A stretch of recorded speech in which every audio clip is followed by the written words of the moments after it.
Alors, notre religion, l'islam, est venue pour combattre, pour éradiquer toutes sortes de racisme.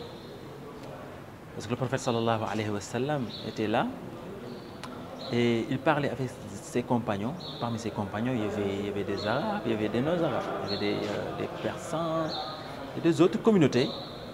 Et il a réussi, sallallahu alayhi wa sallam, à instaurer à Médine une communauté basée sur le respect.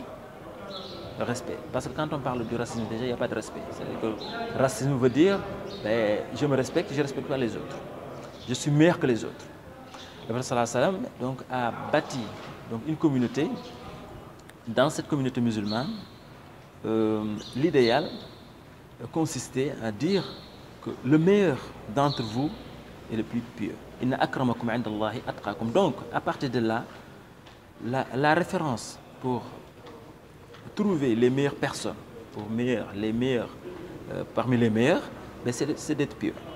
Quelle que soit sa nationalité, quelle que soit sa couleur de peau. Donc ça, ça a été réglé depuis très longtemps par l'islam. Et quand on regarde même dans l'histoire de l'islam, c'est vrai que les Arabes, il y avait beaucoup de racisme avant l'islam. Et le prophète sallallahu alayhi wa sallam, il y avait de l'esclavage, etc.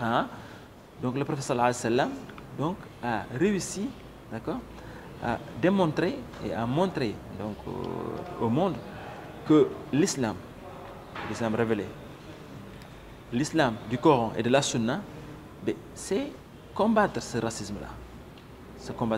C'est pour cela qu'on voit bien que dans la plupart des pratiques religieuses, et le prophète sallallahu alayhi wa sallam demandait, par exemple, pour quelqu'un qui a fait quelque chose, d'abolir un esclave. Tout cela pour montrer que, voilà, donc vous êtes égaux. Antum sawasiya ka asnan al-musht. Donc vous êtes égaux devant Dieu. Donc le meilleur, pour être meilleur, ce n'est pas le fait de